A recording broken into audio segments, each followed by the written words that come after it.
عزیز ملت و امت حضرت آیت الله العظمی امام خامنه ای با رأی قاطع خبرگان رهبری به عنوان سومین ولی فقیه انقلاب اسلامی انتخاب شدند. در شب قدر، در شب ضربت خوردن امیرالمؤمنین، یک نفر دیگر از سلاله اهل بیت علیهم السلام به مقام رهبری رسیدند. الله اکبر، الله اکبر ولله الحمد. مردم عزیز، الان فصل بیعت با ولی فقیه است.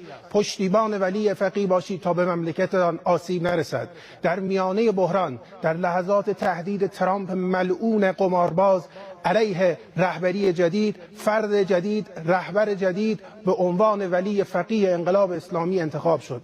الان وظیفه همه ما از همین لحظه بانگ الله اکبر بر خانه هاست، بانگ الله اکبر در مساجد و حرم هاست. مردمی که الان قرآن به سر در مساجد حضور دارید، بانگ الله اکبر بگویید. مرحله دیگری از انقلاب اسلامی در این بزنگاه مهم تاریخی آغاز شد. ما این مرحله را تا پایان پیش خواهیم برد و ان شاء الله ظهور امام عصر عجل الله تعالی فرجه الشریف. الله اکبر، الله اکبر ولله الحمد.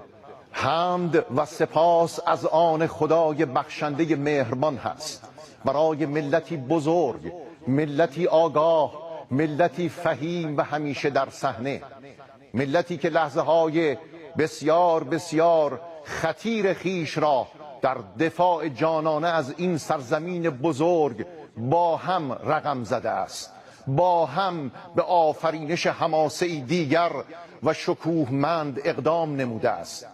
آری، در اوج این حمله ها و هجوم ددمنشانه شیطان بزرگ